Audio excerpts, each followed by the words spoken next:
Bicara mengenai Indonesia, kita pasti tidak akan lepas dengan namanya Pancasila. Dasar sekaligus ideologi yang menjadi jantung dari negara ini. Namun di video ini kita tidak akan bahas Pancasila sedetail itu, melainkan bagaimana kemampuan milenial saat ini untuk kritis dengan Pancasila.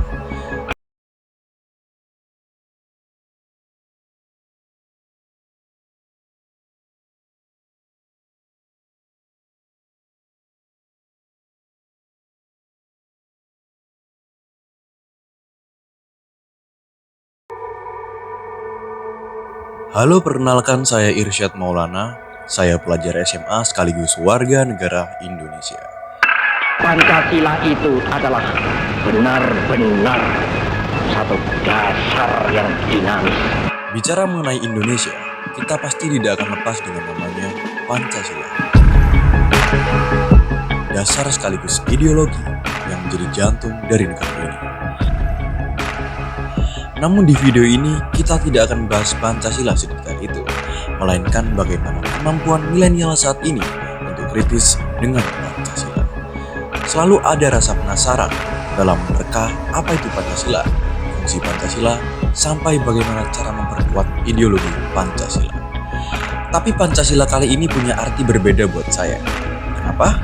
Karena di video ini saya tidak lagi sekedar tahu, tapi menyadari bahwa saya, generasi muda, punya peran besar dalam mempertahankan Pancasila.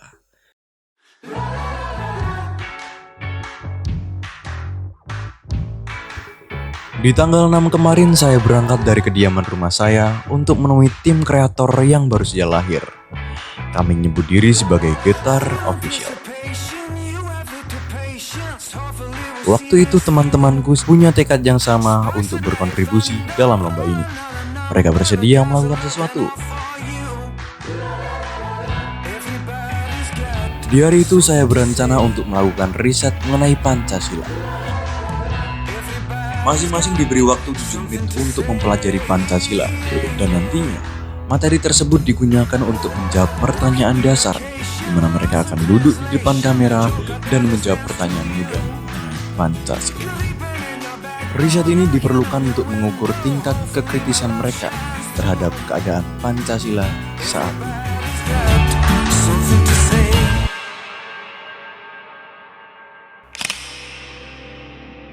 Pancasila merupakan cita-cita dan tujuan bangsa Indonesia. Pancasila adalah dasar negara bagi bangsa Indonesia. Menurut saya, Pancasila adalah harga diri bangsa Indonesia. Landasan bagi negara Indonesia. Pancasila merupakan pilar ideologis negara Indonesia. Dari Sabang sampai Merauke, mereka hanya bisa bersatu padu dengan adanya Pancasila. Sebagai fundamental negara Indonesia, Sebagai pandangan hidup warga negara Indonesia. Sebagai pedoman seseorang hidup berkewarganegaraan. Sebagai jiwa dari bangsa Indonesia, sebagai nilai-nilai kehidupan dan masyarakat berbangsa Indonesia. Segala sumber hukum di negara kita yaitu Indonesia. sebagai landasan untuk mencapai tujuan dari bangsa Indonesia. Menurut saya kurang optimal karena bangsa Indonesia juga banyak sekali yang kurang memahami apa arti Pancasila itu sendiri. Contohnya masih banyak ada orang-orang yang membuli orang, kemudian kita kurang peduli terhadap tetangga.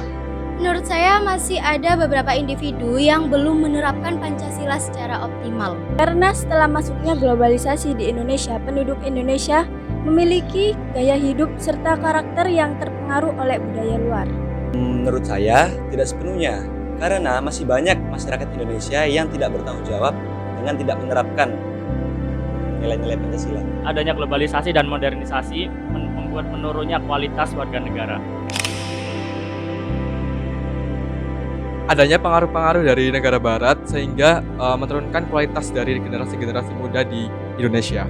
Karena sebagai remaja, di era seperti ini kita dituntut untuk menjadi remaja yang tetap mempertahankan jati diri negara, yaitu seperti budaya, tradisi. Sedikit atau banyak pasti berdampak, karena di era globalisasi ini banyak hal-hal yang berubah seiring berjalannya waktu. Kita sebagai generasi milenial yang dituntut sebagai generasi yang harus bisa mengerti teknologi, yang dimana kita harus dituntut juga sebagai generasi yang harus canggih di masa sekarang. Karena adanya globalisasi membuat masuknya ideologi-ideologi luar, sehingga tentu saja setiap warga negara akan memiliki cara hidup yang berbeda.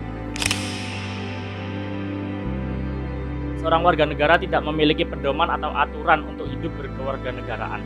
Masyarakat tidak memiliki dasar pedoman yang kuat untuk melakukan keberlangsungan kehidupan. Hubungan antar warga negara dan pemerintah akan hancur.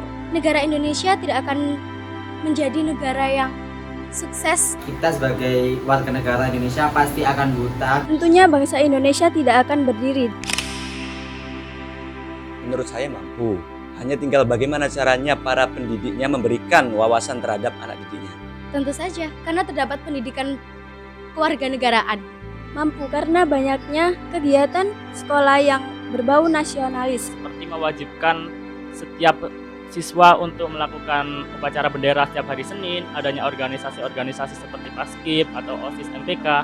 Kalau menurut saya ya belum. Karena yang kita ketahui semua, kita dipaksa untuk bisa menguasai semua mata pelajaran. Ketika itu tidak passion kita, maka itu akan kesulitan tersendiri dan itu akan menghambat perjalanan pendidikan di Indonesia.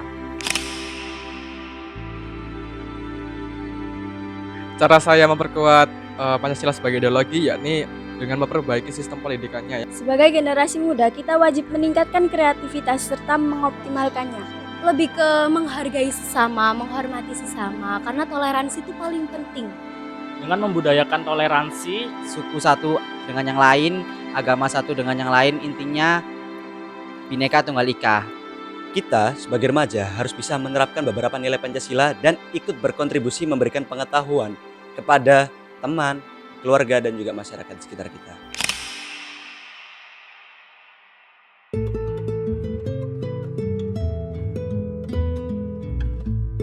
Dari 7 pertanyaan tersebut, jawaban mereka tidak ada yang salah dan benar. Jawaban mereka justru sebagai saksi bahwa pemuda saat ini benar-benar siap untuk mempertahankan ideologi melalui pengetahuannya.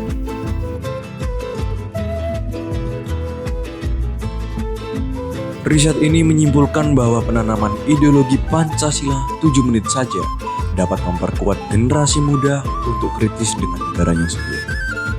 Ini hanya riset kecil. Bagaimana bila seandainya pendidikan Pancasila dilakukan sejak dini dengan porsi yang cukup dan nantinya akan ada pengujian lisan untuk menilai seberapa banyak pengetahuan diri dalam memahami Pancasila. Dengan begitu, penguatan Pancasila sebagai dasar negara akan menjadi langkah pertama dalam mengenal negara. Saya Irsyad Maulana mengucapkan terima kasih yang sebesar-besarnya dan sampai jumpa di karya berikutnya.